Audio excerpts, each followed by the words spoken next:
Un'interessante iniziativa si svolgerà sabato prossimo alle 10 del mattino presso l'Istituto Gallo di Agrigento in memoria di Vittoria Giunti.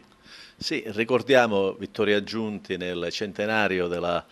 sua nascita e anche per volere del figlio Alessandro non facciamo un convegno su di lei come abbiamo fatto allora per Salvatore Di Benedetto. Facciamo invece un convegno sulla partecipazione femminile alla Resistenza. Lo facciamo perché in questo momento c'è questa recrudescenza di gruppi nazisti e fascisti che sta naturalmente creando problemi al paese e dà segnali pesanti ed è bene che questa cosa si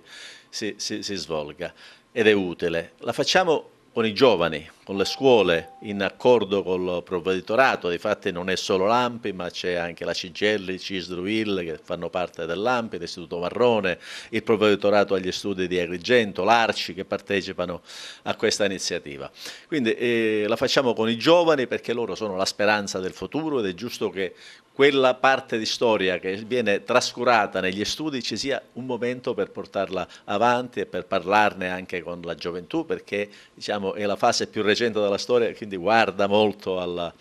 futuro e la facciamo anche perché da tempo noi stiamo lavorando a questo progetto per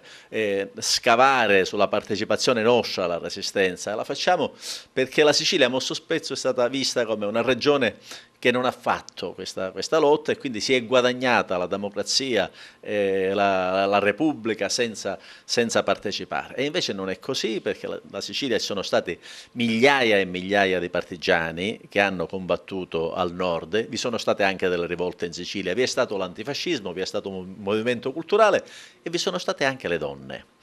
Le donne, tante donne diverse, tra cui alcune partigiane combattenti o intellettuali di livello che hanno svolto ruoli importanti come Vittoria Giunti, che ha partecipato alla Resistenza, poi ha scelto la Sicilia, lei è fiorentina, è professoressa di matematica all'Università di Firenze, poi subito dopo la liberazione è stata direttore della Casa della Cultura di Milano, è stata poi venuta in Sicilia, ha scelto la Sicilia, è stato il primo sindaco donna della Sicilia, diventando sindaco di Santa Elisabetta ed è stata una che ha lavorato in Sicilia per tutta la sua vita ed in Sicilia dove è morta. Ora nel centenario della nascita abbiamo scelto di ricordarla rievocando questa storia importante della nostra